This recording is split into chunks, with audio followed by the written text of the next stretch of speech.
The cry came before you could decide whether to allow it. There is a science to that sudden warmth behind the eyes, a system older than language, quietly deciding that words were not going to be enough tonight. The part rarely said out loud, the moment that feels most like losing control, is the body running one of its most precise routines. Welcome to Psychology for Sleep.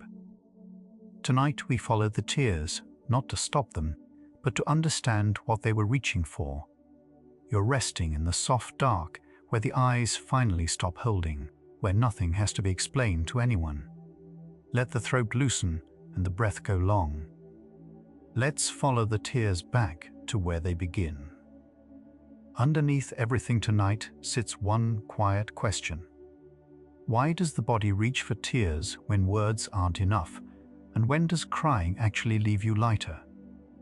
Somewhere behind the eyes, a warmth gathers when a feeling grows too large for the mouth to carry. You have felt it arrive uninvited, at a song, a memory, a kindness you did not expect. Science places the origin in the lacrimal glands, small almond-shaped organs tucked above each eye, wired directly into the nervous system that governs emotion. When feeling crosses a threshold, signals travel from deep emotional centers of the brain toward these glands, and tears begin to form. This is not a malfunction. It is one of the oldest ways a human body has of saying, without a single word, that something inside has moved. Tonight is about listening to what it was saying. Most of the time, tears are working without your noticing them at all. With every blink, a thin film spreads across the surface of the eye, keeping it moist, clear, and protected. Researchers call these basal tears, the quiet, constant kind that never fall. They are produced steadily through the day and night, a background labor you never feel. Understanding them matters for one reason. The tears of grief and tenderness are not the same fluid behaving in some sudden outsized way. They are a different response from a different trigger, arriving through the same small gates. The body keeps the eye alive all day. Then, in certain moments, uses that same channel to carry something far more personal. Then there is the kind of tear that arrives when the wind bites or an onion is cut on the counter. That flooding, stinging response is what science names reflex tears, a protective flush triggered by irritation, not emotion.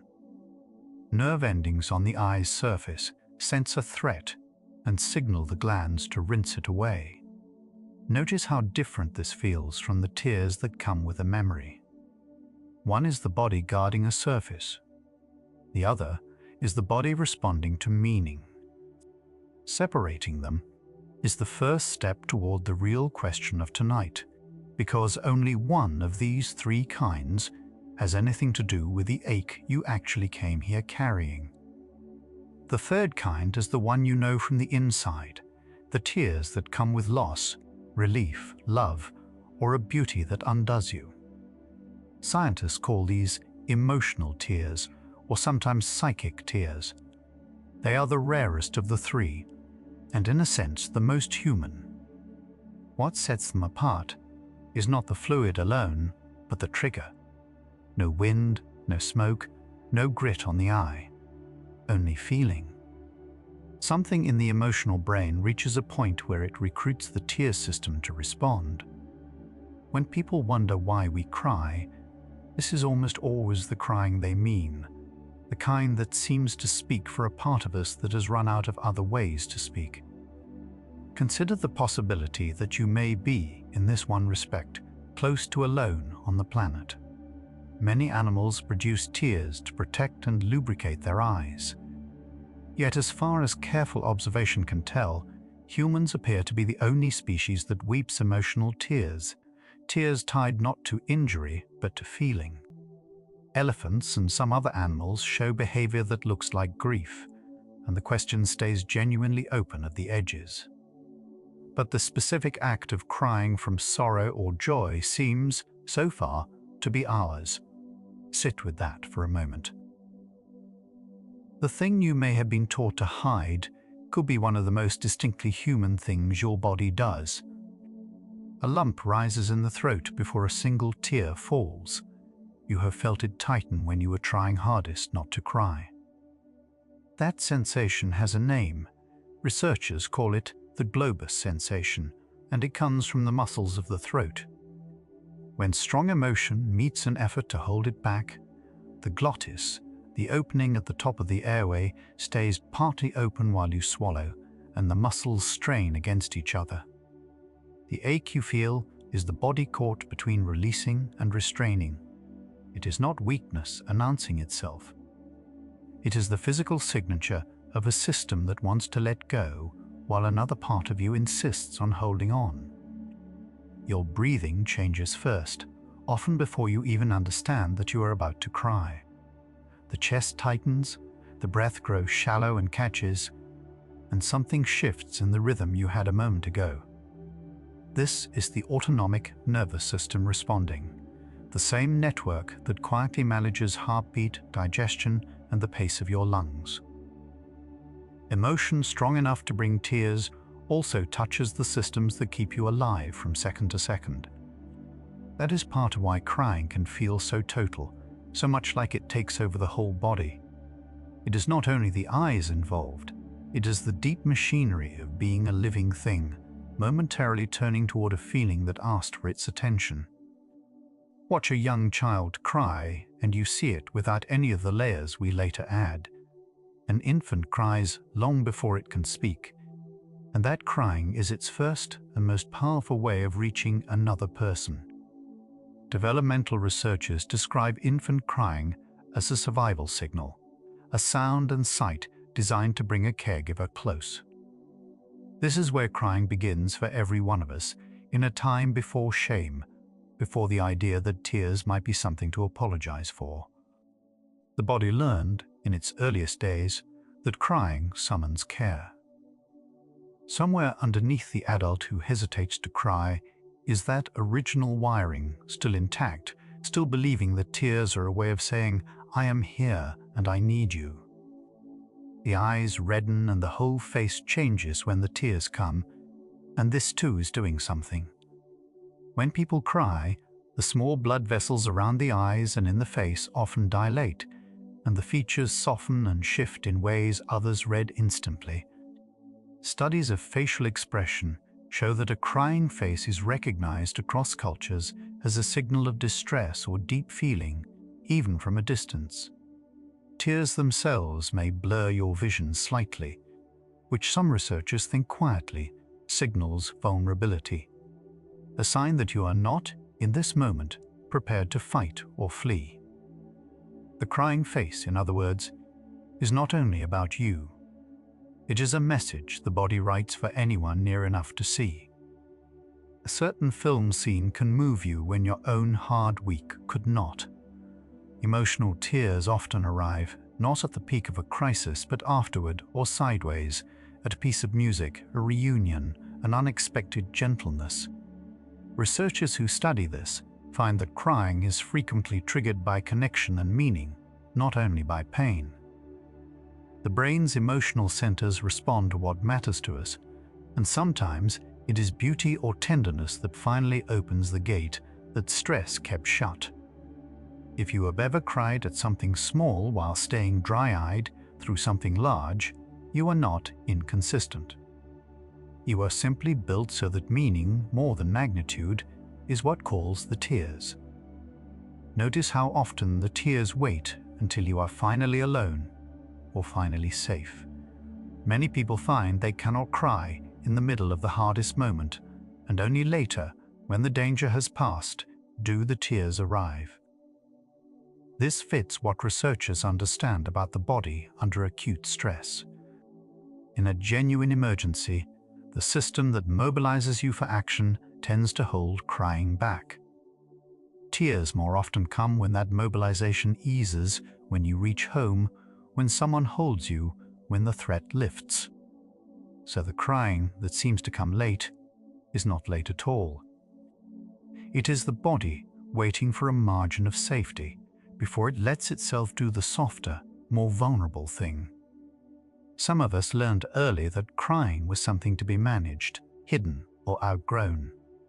Research on emotion socialization shows that children are taught, often without a word, which feelings may be shown and which must be swallowed, and that these lessons differ sharply by family and by culture.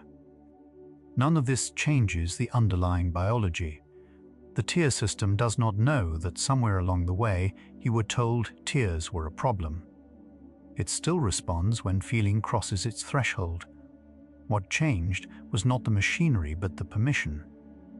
And permission, unlike wiring, is something that can be quietly returned to yourself, especially in a night as private as this one. A held-back cry does not simply vanish. You can feel it settle somewhere in the chest or the jaw. When people suppress the physical expression of emotion, the feeling itself does not disappear. Studies of emotion regulation suggest the underlying arousal often continues and sometimes even intensifies beneath the calm surface. Holding the face still takes effort, and that effort has a cost. This is not an argument that you must cry or that tears are always the answer. It is simply an observation the science keeps returning to. The feeling that reaches for tears is real, whether or not it is allowed out, and pretending otherwise asks the body to carry it in a less visible way. Think of the last time relief brought tears rather than sadness, the good news, the safe arrival, the fear that finally lifted. Crying at happiness or relief puzzles many people, but researchers see a pattern in it.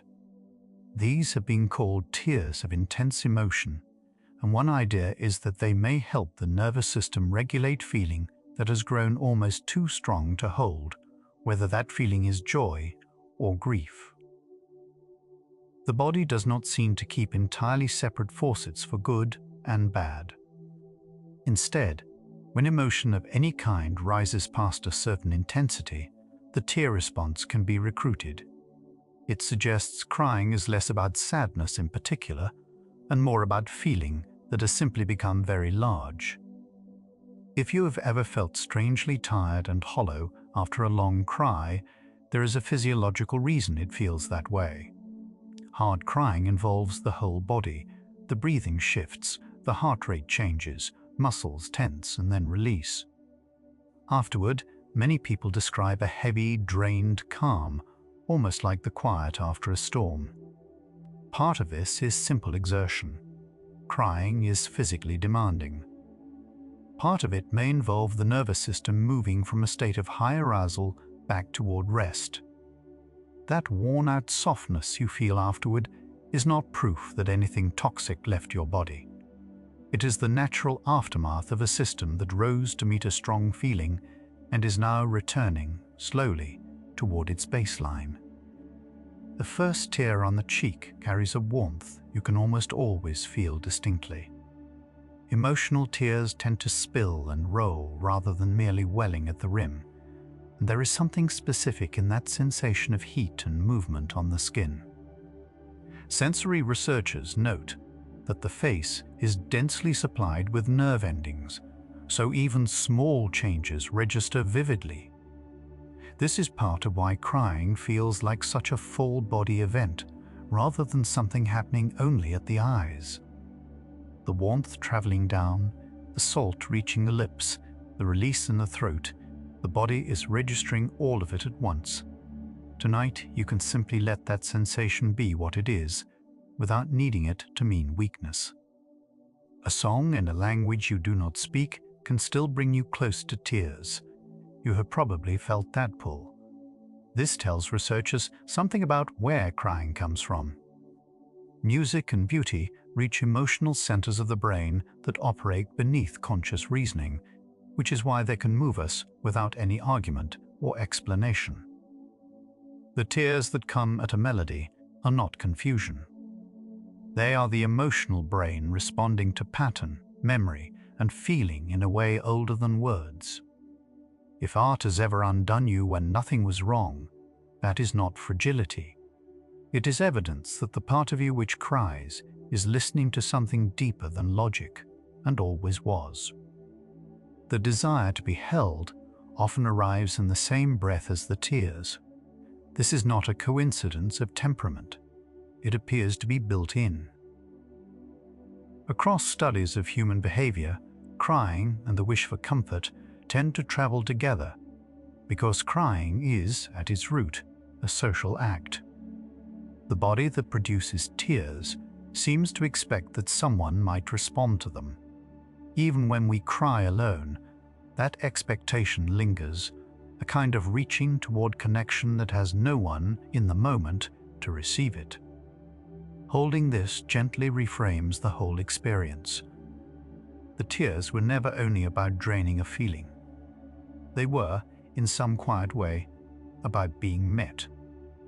Try to cry entirely on command, with no feeling behind it, and you will notice how difficult it is. Emotional tears resist being faked, which is part of what makes them meaningful to others. Because genuine crying is so hard to produce without real feeling, tears carry a certain honesty. Researchers have suggested they function as a hard-to-fake signal of true emotional states. When someone cries in front of you, some part of you tends to trust it in a way you would not trust mere words. This honesty cuts both ways. Your own tears, the ones you may have been embarrassed by, were among the most truthful things your body has ever said on your behalf. The eyes look different after crying, and others notice, even when we wish they would not. The redness, the puffiness, the softened expression, these linger for a while after the tears stop. Part of this comes from the tissues around the eyes reacting to the crying itself, and part from the emotional state that produced it. What matters here is less the mechanism than the meaning. These visible after effects are, again, a signal. They tell the people around us that something happened, that we may still be tender, that gentleness would be welcome now. The body does not tidy itself instantly, and perhaps that slowness serves a purpose, a lingering invitation for care to arrive even a little late. Consider how differently a room treats a person who is crying. When someone weeps, others often lower their voices, move closer, offer touch or quiet words. Researchers studying the social effects of tears find that crying reliably tends to draw supportive responses and reduce aggression from those nearby. This is one of the most consistent findings in the whole field, far more consistent than any claim about what crying does inside the body. Tears change the behavior of others. They soften the space around you. If you have ever felt that crying in front of someone shifted something between you, that was real, and it may be closer to the true purpose of tears than anything happening chemically within. Some people cry easily and often. Others rarely, if at all, and neither is a flaw. How readily a person cries varies widely, shaped by temperament, upbringing, culture, gender expectations, and even hormones. Research finds real average differences between groups, but enormous variation within every group. There is no correct amount of crying, no healthy quota to meet. If you rarely cry, your feelings are no less real for staying dry. If you cry often, you are not unstable. The tear response is one channel among several, and people are simply wired and shaped to use it differently. Tonight is not about crying more. It is about no longer treating your own particular pattern as something to fix. A held breath and a clenched jaw are often the first signs that a cry is being fought. When we try not to cry, we recruit muscles, tightening the throat, controlling the breath, holding the face flat. This is deliberate effort, and the brain regions involved in that kind of self-control are among the most energy-hungry we have. Suppressing tears, in other words, is genuine work. It can be the right choice in a meeting or a crowded room. but it helps to recognize it as work, not as the absence of feeling. The calm face you show the world in a hard moment may be costing you far more, quietly, than anyone watching could possibly guess. Some evenings bring a particular kind of tiredness that has nothing to do with the day's tasks. You may have known evenings where you felt worn down, not by what you did but by what you carried, the feelings held back, the tears not shed. Emotion researchers describe the ongoing effort of managing feeling as a real load on the system, one that accumulates when the pressure to stay composed never lets up. This is part of why nighttime, with its lowered guard, is so often when the tears finally come. The day asks for a steady face. The dark asks for nothing, and the body, given even a little permission, tends to set down what it has been holding all day. What keeps surfacing across all of this is a single shift. The crying you may have learned to see as breaking down looks, up close, far more like reaching out. The question we opened is already turning. Perhaps the tears were never mainly about you at all. Step back and a pattern emerges from everything so far. Again and again, the science points less toward crying as a private release valve and more toward crying as a message meant to travel outward. The lump in the throat, the changed face, the redness that lingers, the way a room softens around a weeping person, these are the features of a signal, not a leak. Something here reframes the whole question you may have carried for years. If crying is built to reach others, the shame around it looks like a misunderstanding of what tears are for. What the next stretch follows is stranger still. What happens inside the body when we cry, and how little of the old story turns out to be true? That softening you just heard about, the way a room quiets around someone in tears, has a version happening in you right now as the night lowers its voice. The question that opened tonight is beginning to turn in your hands. Maybe the tears were always a way of reaching, not a way of failing. You don't have to reach for anything now. There is no one here to convince. What you haven't heard yet is how much of what we were told about crying, that it flushes something out, that it cleanses, rests on ground far softer than it seems. That's where the path bends next. Let's follow it gently from here. An old and comforting story says that crying washes bad chemicals out of the body. You may have heard it said that a good cry flushes out stress, almost like a drain opening. That idea traces largely to a hypothesis from the 1980s, associated with the biochemist William Frey, who proposed that emotional tears might carry away stress-related substances. It was a genuinely interesting idea, but it rested on small studies, and later research has not been able to confirm it in any reliable way. The picture is worth holding honestly tonight. The notion that tears detoxify you is not established science. It is an old hypothesis that captured the imagination far more thoroughly than the evidence ever supported. The claim usually goes further that emotional tears are chemically different, richer in stress hormones than ordinary tears. This too came from that early work which reported that emotional tears might contain higher levels of certain proteins and hormones than reflex tears. It sounds precise, almost satisfying, yet the studies behind it were small and have not been robustly replicated in the decades since. Careful reviewers now treat the biochemical difference claim as unconfirmed rather than proven. This matters not to take anything from your tears, but to free them from a false job. They were never a disposal system for stress chemicals. Whatever crying does, it is almost certainly something other than flushing the body clean. So it is worth asking plainly, does crying make people feel better? The honest answer from the research is more complicated than the folk wisdom. When scientists study mood in the laboratory, measuring how people feel right after they cry, they often find that mood does not immediately improve and can even dip lower for a time. The relief many of us believe in does not reliably show up when the tears fall. This does not mean the relief is imaginary. It means it does not work the simple way we assumed.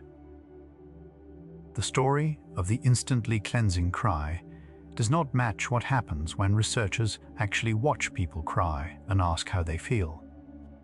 Yet almost everyone can recall a time they truly did feel lighter after weeping.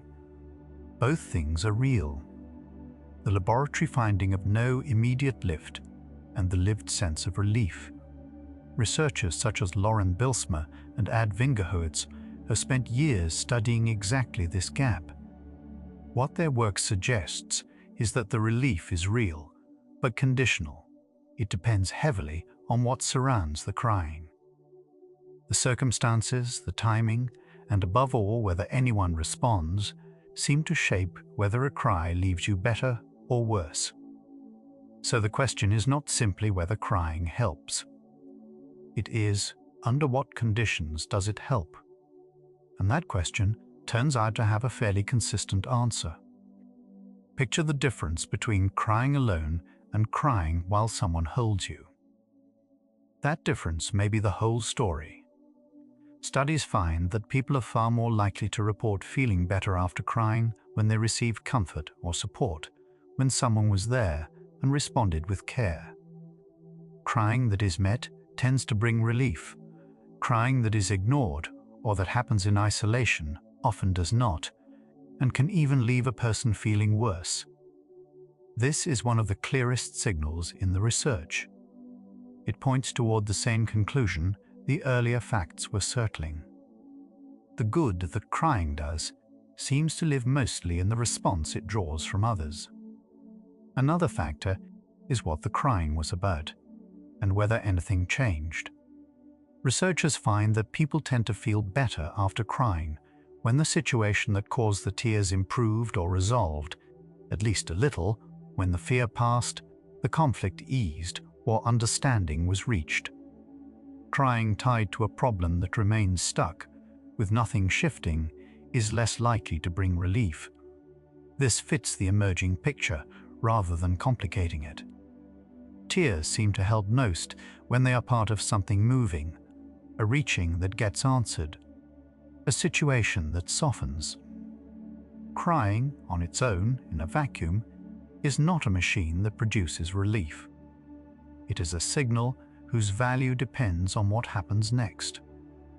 Now to the idea that crying is the nervous system soothing itself. This is a more careful hypothesis than the old detox story.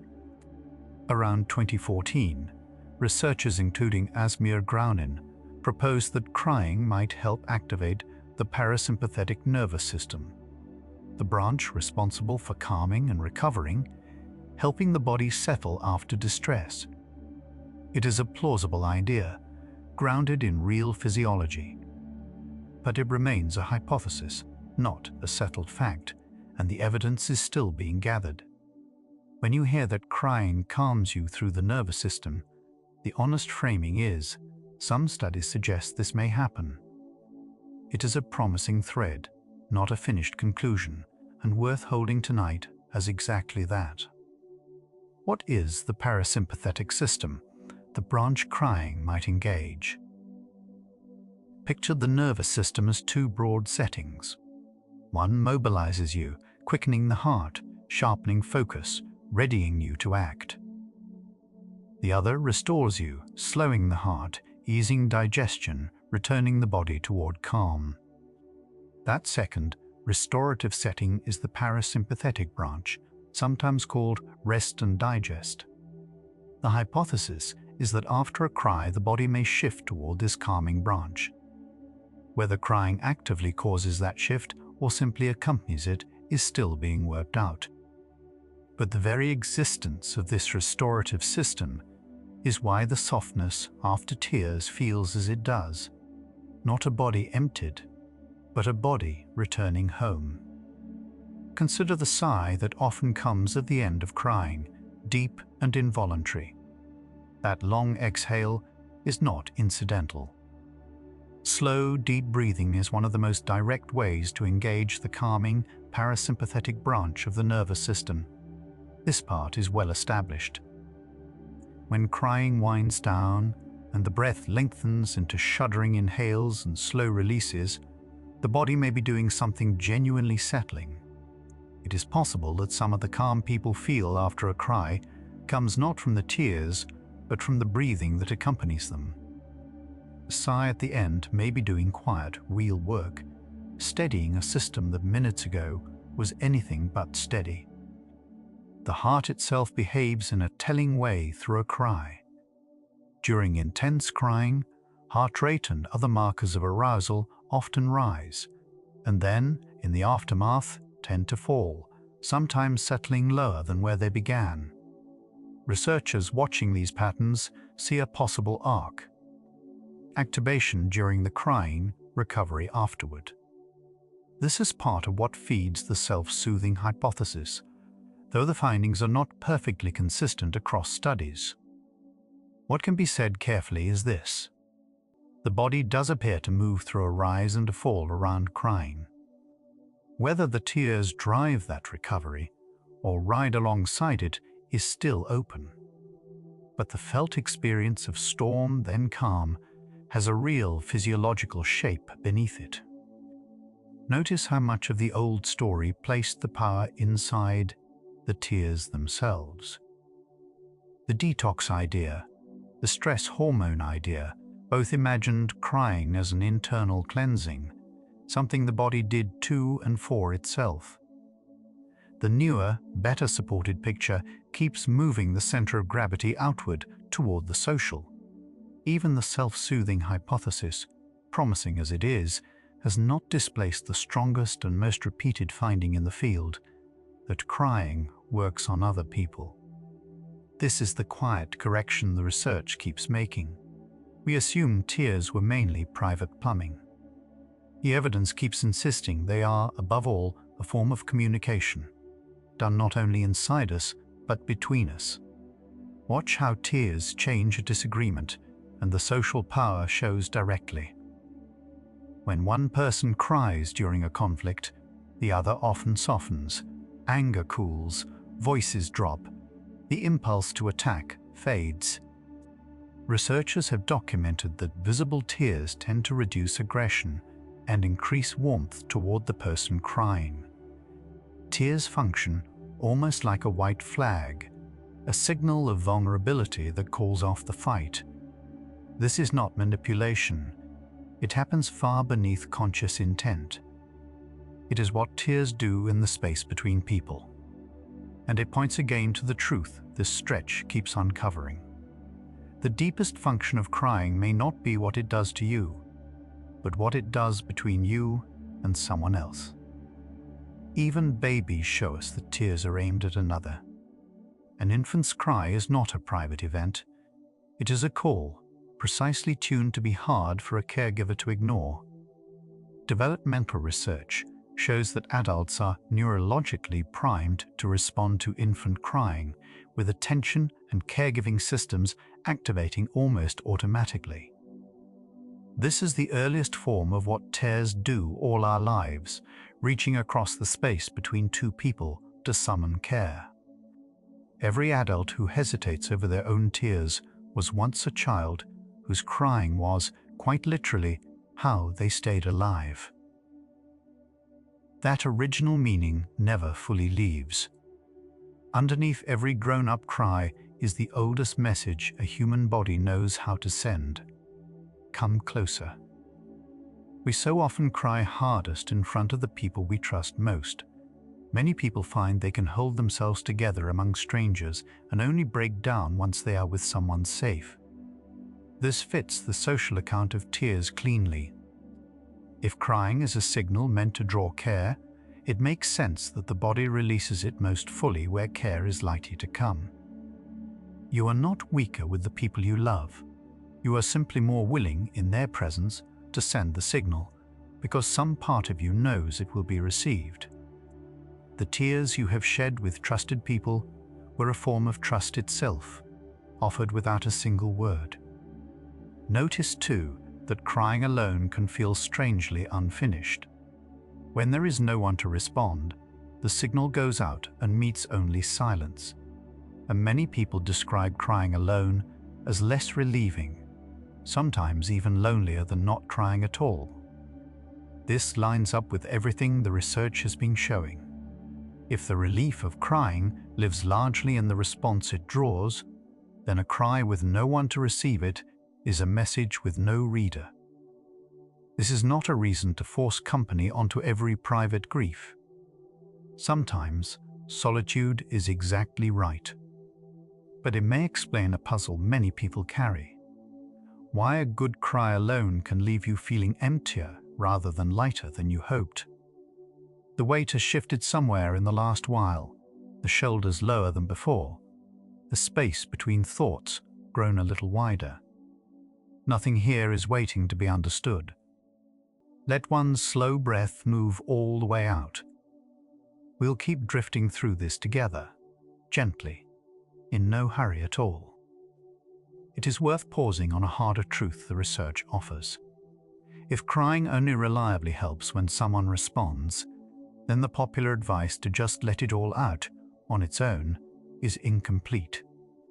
Bilesma and Vingerhowitz's work suggests that catharsis, the idea of purging emotion through tears alone, is not well supported. Crying is not, by itself, a reliable cure for what hurts. This might sound discouraging, but held gently, it is freeing. It lifts the pressure to cry your way to healing in isolation. It quietly points you instead toward the thing that actually seems to help. Not just the tears, but the presence of another or a situation that moves. Think of how differently the same tears land depending on where you are.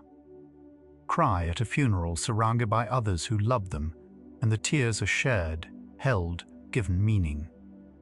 Cry alone at 3 a.m. over the same loss, and they can feel like they lead nowhere. The tears are chemically the same. What differs is the context, and context, the research suggests, is much of what determines whether crying helps. This reframes crying as less a fixed event than a relationship between a feeling and its surroundings. The question stops being whether to cry and becomes softer. Is this a moment where the tears can be met or simply witnessed by the dark? A cultural layer sits on top of all this biology. What crying means when it is allowed, and who may do it openly, varies enormously across societies and eras. In some cultures, public tears are dignified. In others, shameful. Anthropologists and psychologists find these rules shape not just whether people cry in front of others, but sometimes how easily they cry at all. The biology is shared across humanity. The permissions are not. Whatever discomfort you carry around, crying was, in part, taught to you by the particular world you grew up in. And what was taught, unlike what was wired, can be gently examined and, in the privacy of a night like this, quietly set down. Gender sits heavily in these rules, in ways worth naming plainly. On average, research finds that women report crying more frequently than men. But the gap appears to widen after adolescence and to vary across cultures, which suggests learning plays a large role alongside biology. Hormonal differences may contribute, but they do not tell the whole story. Much of the difference seems tied to what each person was permitted growing up to show. Men who rarely cry are not less feeling. Many were simply taught, relentlessly, to root emotion elsewhere. Recognizing this can loosen a lifelong grip. The tears held back for decades were often held not by nature, but by instruction, and instruction can, slowly, be revised. Some people cannot cry, even when they want to, and this too has been studied. Some feel deep emotion, yet find that tears simply will not come, sometimes from temperament, sometimes medication, sometimes years of practiced suppression. Researchers note that difficulty crying can leave people feeling cut off from a form of expression others use freely. If this is you, it is not a moral failing or proof of coldness. The feeling is present even when the tears are not. And if you cry very easily, that is equally no defect. The tear response is a threshold set differently in each of us, and there is no virtue in where yours happens to sit. A specific loneliness lives in feeling something deeply and having no way to show it. When tears will not come or must be hidden, the feeling can seem to have nowhere to go, trapped inside, unwitnessed, unshared. This is why the social function of tears matters so much. Crying, at its best, makes an inner state visible, and being seen in a feeling is part of how it becomes bearable. The absence of that visibility is its own quiet ache. It suggests that what we most need is not the tears themselves, but what they make possible. The moment of being known in what we feel. Tears are one road there, not the only one. Words, notably, can do some of what tears do. When we tell someone how we feel, we send a version of the same signal that crying sends, an inner state made visible, an invitation to be met. This is why speaking a grief aloud, or writing it down, can bring a relief similar to a cry that was comforted. The mechanism underneath may be shared. Emotion, expressed and received, tends to settle in a way that emotion, held silent, does not. So if tears are hard for you, this is a gentle reassurance. The deeper thing crying reaches for, expression and response, has other doors. The body has more than one way to say what it needs to say. Consider that the intensity of a feeling may be what recruits tears in the first place. Across studies, crying tends to occur when emotion crosses a high threshold: sorrow, relief, awe, or love. This suggests tears may be, in part, the body's marker that a feeling has reached a certain magnitude, a kind of overflow point. It is not that only sad things cause crying, it is that crying tends to arrive when feeling, of any color, grows too large to hold quietly. Seen this way, your tears have been an honest gauge all along, not a sign of weakness, but a measurement, showing where a feeling grew large enough to move the whole of you. The tears do something even before anyone else arrives. They mark the moment as real. Crying can make a feeling undeniable, to yourself as much as to others. You may have noticed that a grief only fully lands once you have wept it, as if the tears confirmed what the mind still resisted. Some researchers see crying as part of how we come to accept and process a difficult reality, though this remains an area still being explored rather than settled. Tears often accompany the turning point where denial gives way to acknowledgement. They do not only send a message outward, sometimes they also tell the truth inward. The question has quietly turned on us. We began by asking why the body reaches for tears, and now it looks more like we are asking who the tears were always for, and what it costs when the answer is no one. Here is where the tension of the whole night gathers. If crying is fundamentally a signal meant to reach another person, then the crying we do alone, the private, hidden, 3 a.m. kind, is the signal firing into empty space. That may be why solitary tears so often fail to bring the relief we expect. And yet most of the hardest crying in a human life happens exactly there, unwitnessed. This is the ache the second half of tonight follows. Not whether crying helps, but what it means that we so often cry where no one can answer, and whether the reaching itself, even unanswered, still carries some quiet worth for the one who reaches. What just opened, that so much of our crying is a signal sent when no one waits to receive it, is not only an idea. You may be carrying some version of it right now, tears once shed alone, into a dark that could not answer. That reaching went out anyway, it was real anyway. The second half of tonight follows what that unanswered reaching still holds, and why it need not be wasted. Feel wherever your body is holding that quietly, the chest perhaps, or the throat, and let it be loosened rather than solved. Let's go on from here, softly. The reaching itself may matter, even when no one answers. Some researchers propose that crying alone can still serve a purpose, a way of acknowledging a feeling, being honest with oneself, moving through something rather than around it. The evidence here is gentler and less certain than the social findings, so it is best held lightly. But it offers a kindness tonight. Perhaps a cry with no witness is not simply a failed signal. Perhaps it is the self-turning, at last, to meet its own feeling, a private honesty that asks for no audience. Not every reaching needs an answer to have been worth the reach. There is a comfort that needs no one else in the room. When we cry alone, we sometimes bring ourselves what we might have asked of someone else: a hand on the chest, a whispered kindness, the arms wrapped around our own body. Psychologists studying self-soothing find that these gestures can genuinely engage the body's calming systems, even alone. It is not the same as being held by someone who loves you, but it is not nothing. Comforting yourself mid-cry is real and may be one of the quieter skills a person can grow, a way of being both the one who weeps and the one who stays. The body seems to want warmth and holding when the tears come. The instinct to curl up, to be wrapped in something soft, this rises alongside crying almost reliably.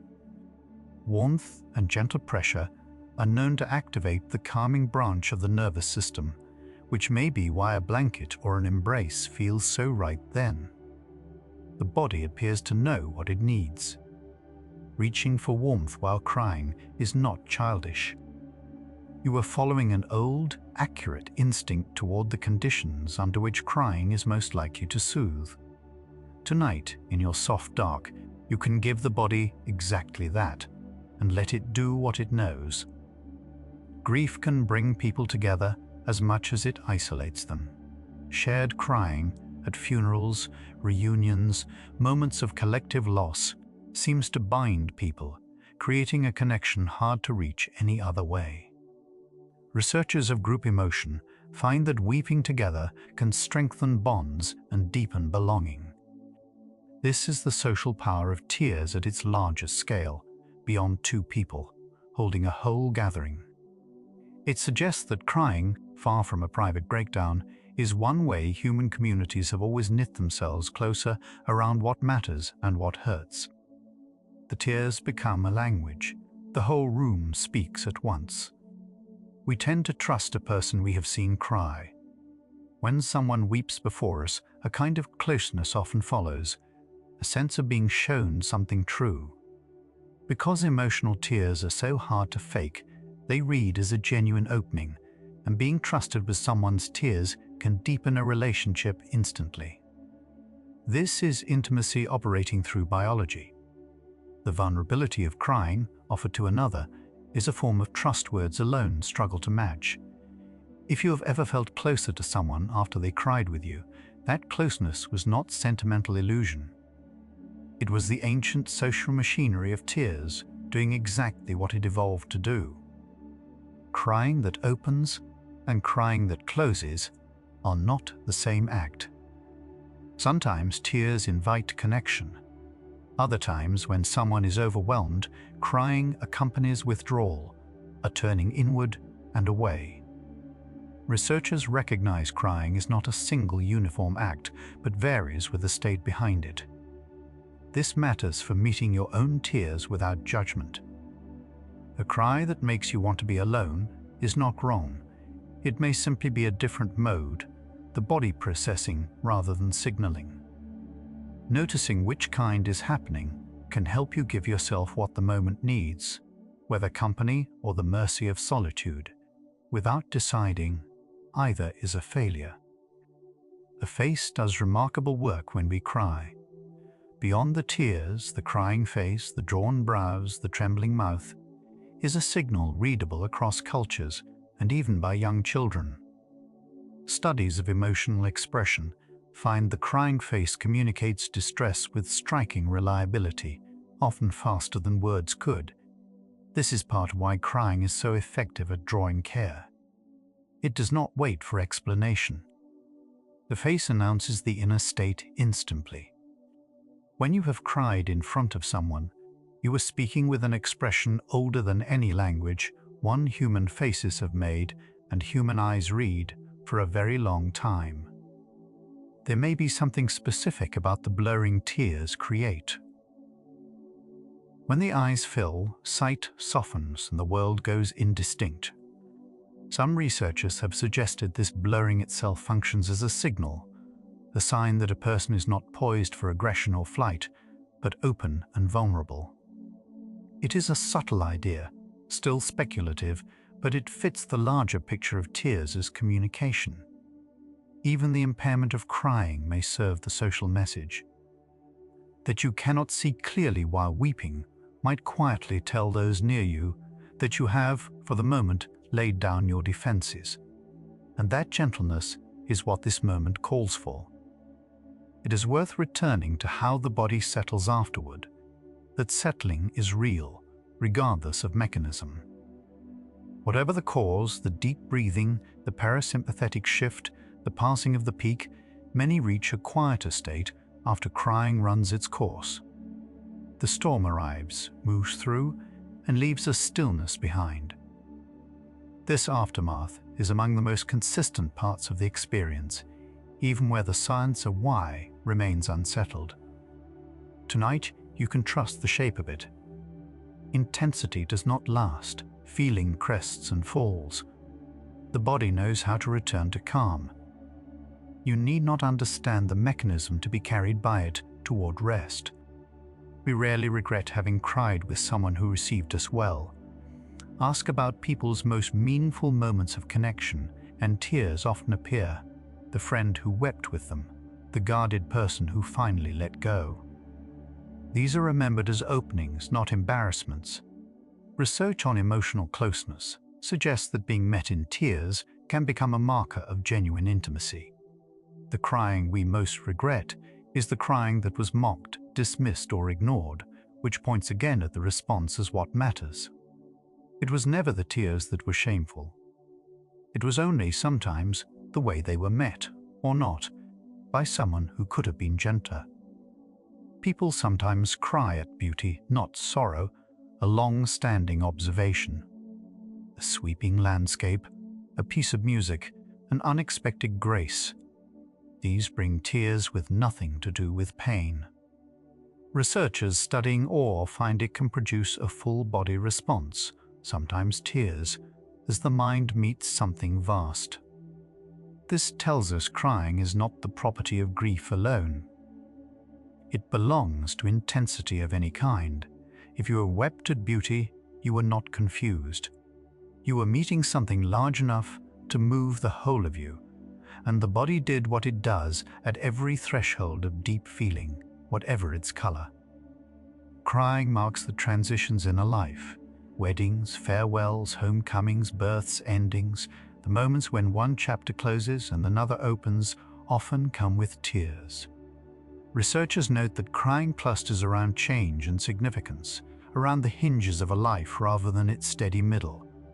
Tears may help us register and honor the moments that matter most. They are punctuation, marking where meaning is dense. When you have cried at a threshold, leaving home, saying goodbye, welcoming something new, the tears were graceful, acknowledging that the moment counted, that something real was passing or arriving, and that you were present for it. Suppressing emotion over long stretches appears to carry a cost, though the picture is nuanced. Chronically holding back feeling, never letting it show, always keeping composed, has been associated in some research with greater strain on body and mind over time. This is not a claim that you must cry, or that every held tear harms you. Occasional composure is ordinary, often wise. It is a gentler observation. A life with no room for feeling to be expressed asks the system to carry a steady, invisible weight.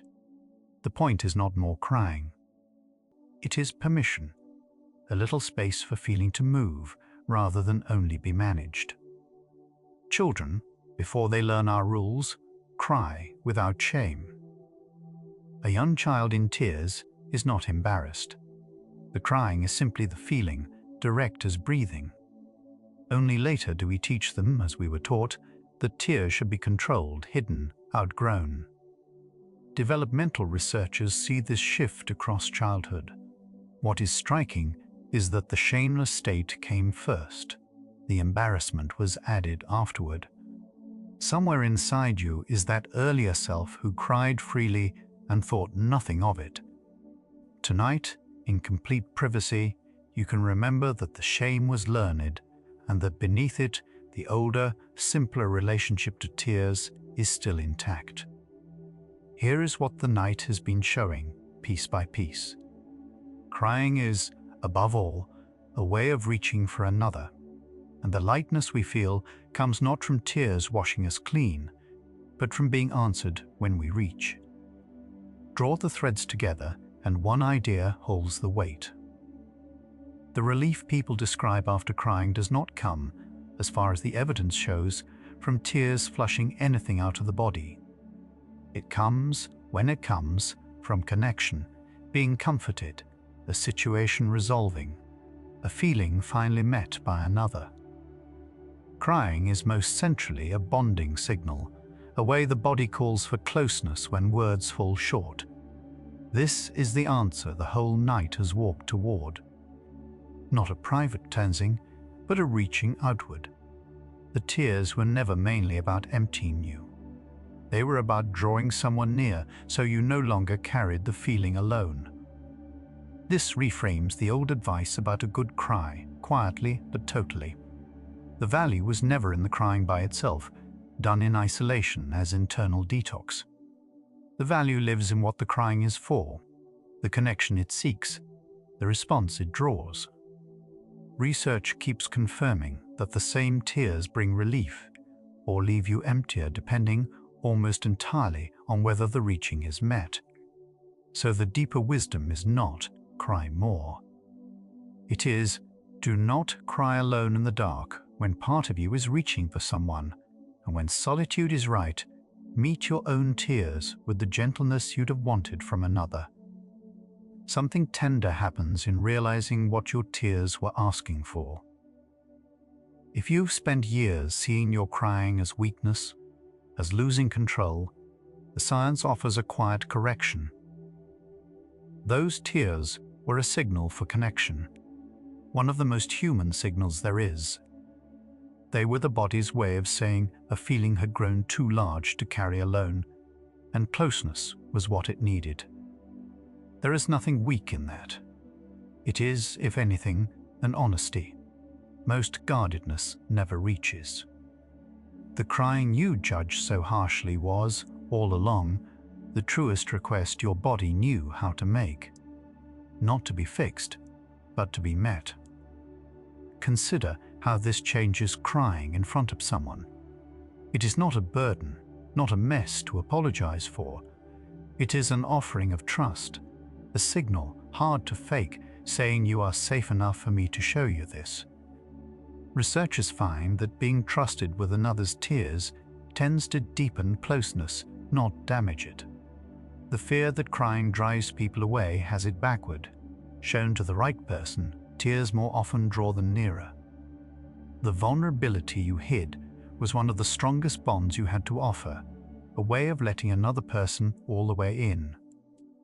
The response matters more than the tears, and the reason goes back to the beginning.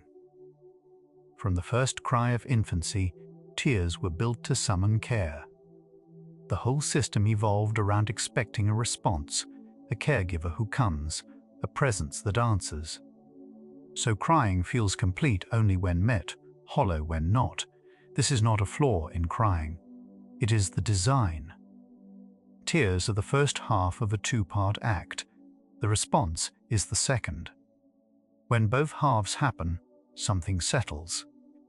When only the first happens, the reaching hangs in the air, still waiting, as it was built to. Notice how gently this lets you set down crying as failure. If tears are a bonding signal, not a breakdown, crying was never the moment you fell apart. It was the moment the body reached for what it needed. The shame many carry rests on a misunderstanding of what tears are for. You are not losing control. You are doing something precise and ancient, sending, wordlessly, the oldest human request for closeness. Tonight, you can let the old verdict loosen. The crying was not the weakness. If anything, the weakness was in the world that taught you to be ashamed of one of the most honest things a body does. The softness after crying is a real return, not a depletion. Whatever the mechanism, the body does tend to move from arousal toward calm after a cry, breath lengthening, heart settling, the system easing toward rest. This is not the emptiness of something drained away. It is the quiet of a system coming home. So the tired peace you feel after weeping is trustworthy. It is not evidence that crying purged you of anything. It is simply the natural falling curve of feeling, the body returning to steadiness after it rose to meet something large. That return is one of the gentlest things the body does. The whole matter grows lighter once the false job is lifted. When you stop expecting tears to detoxify you or to fix a feeling by themselves, the pressure eases. Crying does not have to accomplish anything. It does not have to leave you cleansed or cured.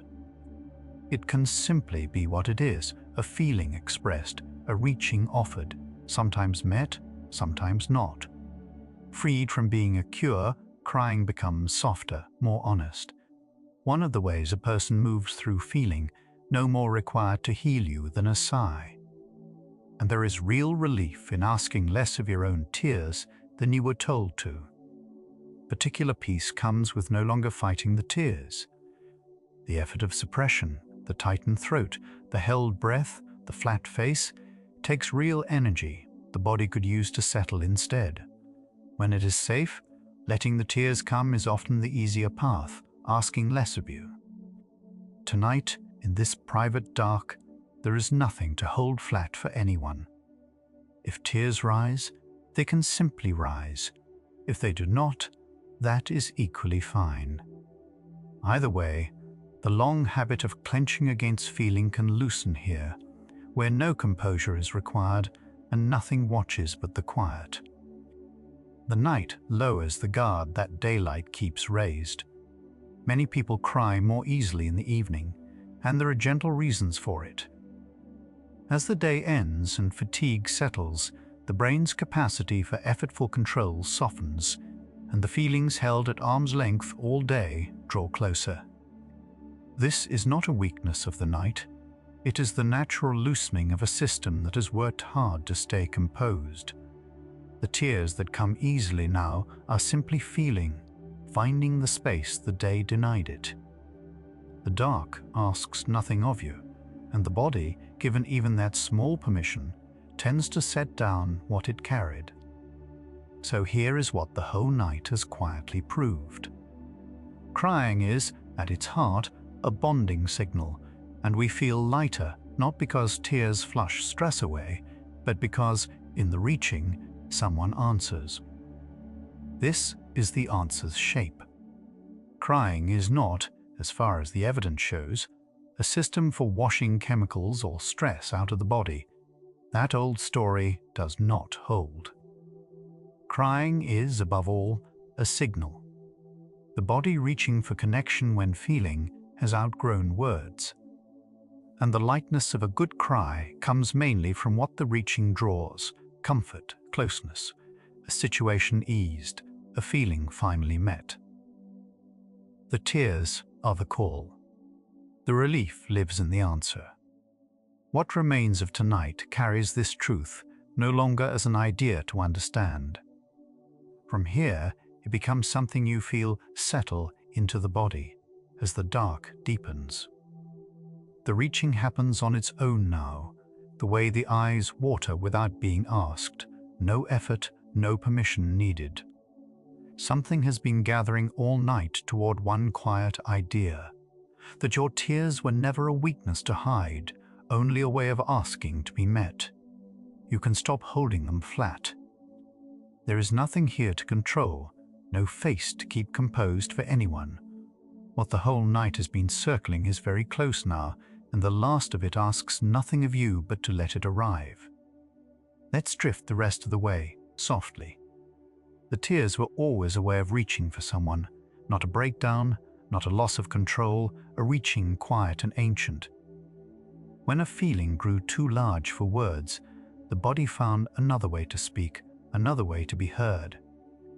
You have done this since before you had language, since before you had a name for what you felt. It is one of the oldest, truest things you know how to do. What made you feel lighter on the nights it truly worked was never the crying alone. It was being answered, a hand on your back, a voice gone soft, a presence that came close and stayed. The tears sent the message out into the room. Someone receiving it was the relief you remember. That is the whole quiet secret of a good cry, and it was never a secret you failed to keep. There is nothing to flush tonight, nothing to purge, nothing the tears must accomplish for you. That old weight was never yours to carry in the first place.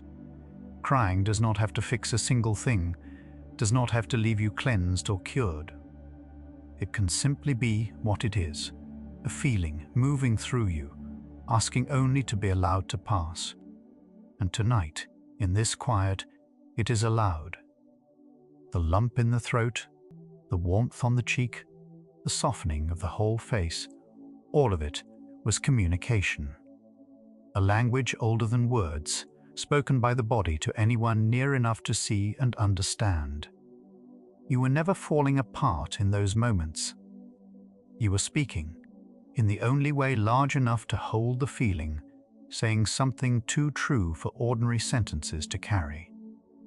If you were taught that tears meant weakness, you can gently set that lesson down now. It was a misunderstanding of one of the most honest things a human body ever does. There is no weakness in reaching for closeness, none at all. There is only a very old, very human need, showing itself the way it always has, the way it did in you before anyone taught you to be ashamed.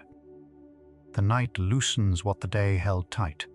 As fatigue settles into the body, the guard softens on its own, and the feelings kept at arm's length through all the daylight hours draw quietly near. This is not the night undoing you or wearing you down. It is the night finally giving you room to feel. And room, tonight, is all the feeling ever truly wanted from you. You can meet your own tears with gentleness, even when you are entirely alone. A hand laid on the chest, a slow and deliberate breath, a kindness turned inward toward yourself. The body knows these gestures, and they are real. You can be both the one who weeps and the one who quietly stays. That, too, is a genuine kind of being held, offered by you, to you. The body settles on its own after crying, the breath slowly lengthening, the heart quietly easing back down. This is not depletion, not something drained away and lost. It is a return, a whole system finding its way home after it rose to meet something large. You do not have to guide it or help it along. It already knows the way back to calm, and it is walking there now. Some of the deepest closeness of your entire life came through tears, your own or someone else's received with care. Those were not moments of weakness or failure. They were moments of trust, offered openly and then met. Being seen in a feeling is part of how the feeling becomes bearable at all, and part of how two people quietly become close. No correct amount of crying exists, no quota to meet or exceed, no schedule to keep. If tears come to you easily, that is simply your particular wiring, and it is fine. If they rarely come at all, the feeling behind them is no less real for staying dry. You have nothing to fix in the way your own tears arrive. There is only the feeling and the many ways it finds to move through a life. Words can carry what tears carry, a feeling made visible, an open invitation to be met. If crying is hard for you, the deeper thing it reaches for has other doors standing open. To say it aloud, to write it down, to let it be known by another, these reach the very same place. The body has always had more than one way to ask for what it needs. Beauty can bring tears as surely as sorrow can, sometimes more so. A song, a wide landscape, an unexpected kindness, these move the whole of you at once, and the body responds at the threshold, whatever the feeling's color. If you've ever wept at beauty, you were not confused about anything. You were meeting something large enough to move you all the way through, and you let it. The tears you cried alone were not wasted, even on the nights when no one answered. The reaching was real all the same. And sometimes the reaching turns quietly inward, the self at last meeting its own feeling honestly. Not every reach needs an answer to have mattered. Some of them were simply you, keeping faith with what you felt when no one else could. Crying marks the moments that count, the thresholds, the farewells, the homecomings, the beginnings of things. It is a kind of punctuation in a life, showing where meaning gathers most thickly. When you have cried at a hinge in your own life, the tears were honoring it. They were saying, without a single word, that this moment was real, and that you were fully, wholly here for it. The reaching was never the weakness. It was the truest thing, and tonight there is nothing left to hold flat, no answer you must earn before you are allowed to rest. You do not have to understand any of it to be carried by it now. The body already knows how to feel, how to reach, how to settle back into stillness. It has always known from the very beginning. Tonight, you can simply let that knowledge do its quiet work, without your help, without your permission, while the dark holds you as gently as any answer ever could. The shame was learned, and anything learned can slowly be unlearned. Beneath it is the child who once cried freely and thought absolutely nothing of it, and that self is still here, still fully intact. Tonight, in complete privacy, you can remember the older, simpler way of being with your tears. They were never the problem. They were only ever a feeling, honestly and openly shown. When it is safe, letting the tears come is almost always the easier path. Holding them back takes real effort. Releasing them asks nothing of you at all. Here, in this quiet dark, there is no composure required, no face to keep still for anyone watching. If tears rise, let them rise. If they do not, let that be perfectly fine too. Either way, you can stop clenching now. The feeling that reaches for tears is real, whether or not it ever falls. Held or shed, it was always true, always yours. So there is nothing to prove tonight, no crying to accomplish, no dryness to defend to anyone. There is only what you feel, allowed at last to simply be felt, in a dark that asks nothing of you and takes nothing from you. Behind the eyes, the days-held feelings can finally begin to loosen. You do not have to sort them, or name them, or explain them to anyone. Let them soften at the edges, the way everything softens now as the hour deepens. The reaching can rest. The signal can go quiet. There is nothing more it needs to send out into the world tonight. Nothing left undone.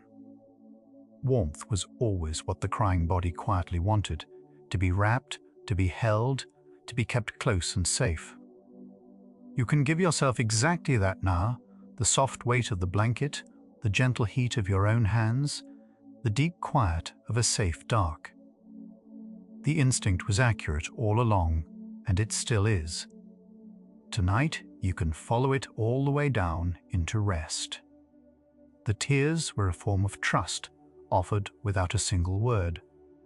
Trust that someone might come. Trust that a feeling could safely be shown to another. Trust that you were safe enough in that moment to be truly seen.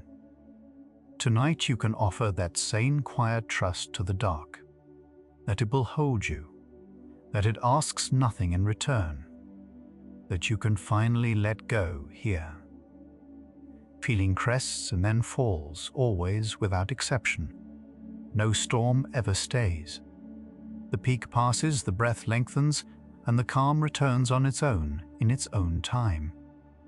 You do not have to make it happen or force it along.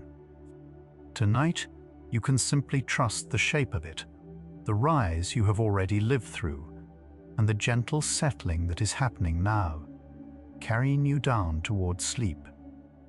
You were never too much for reaching, never wrong for needing to be met by another. That need is the most human thing there is in anyone. Tonight it is quiet and cared for and asking nothing more of you at all. You have carried it well for a long time. Now you can set it down in the dark and let yourself at last be held. The eyes grow heavy, the throat unclenches at last, the chest rises and falls slowly and evenly. Whatever the long day asked you to hold, you can let all of it soften now. There is no one left to signal, no feeling too large to carry, no answer you must find before you are allowed to rest. There is only the quiet and your breath and the coming sleep. You do not have to be answered to be allowed to rest. Tonight, the reaching can go quiet, and you can simply be held. You reached all these years in the only way a body truly knows how, and tonight you do not have to reach at all. Whatever was too large for words can rest now, unheld, unhurried, and finally complete. You were never weak for the tears, not once. You were only ever asking in your oldest language to be met. And here, in the soft dark, you are. All those years of reaching, all those tears that asked to be met, they can rest now, gathered and quiet. The thing that felt most like losing yourself was always the body reaching toward another. The moment that seemed like breaking was, all along, the truest way you knew to speak. Let your whole being dissolve into the warmth just behind the closed eyes, where the reaching finally goes still. There is nothing left to send tonight, and no answer you must wait for. You are already held. The tears were never the weakness you were told they were. They were the reaching, the oldest, most honest way a body knows to ask for closeness when a feeling has outgrown every word. That does not make the ache smaller, but it changes what the ache was. It had a shape. It had a purpose. And purposes can be honored instead of hidden. Tonight you leave knowing something that changes what your own crying means, not because the feelings will be different, but because you will meet them now knowing they were never a failure. What made the good nights lighter was never the tears washing you clean. It was being answered when you reached. And tonight, in this quiet, something answers. The dark itself, holding you, asking nothing, receiving all of it, letting you finally set down the long, tender work of being strong. But being met by another is only half of what the heart learns to do. Why does it stay so hard, even now, to offer yourself that same gentleness, to become, for your own feeling, the one who finally responds? The next video in the Psychology of Emotional Healing and Recovery playlist begins there. You can let these thoughts dissolve now, like the last warm tear that reaches the jaw and simply fades, its message already sent. Let the throat unclench, that place that has held so much for so long, and let it be soft. If sleep comes, let it carry you toward the quiet where nothing has to be reached for, and nothing has to be answered. If your eyes have already closed, there is nothing left to open them for. Rest well, tender one. You were never too much for needing to be met. You were only ever human and honest and reaching, where science becomes the gentlest place to lay a feeling down. Good night.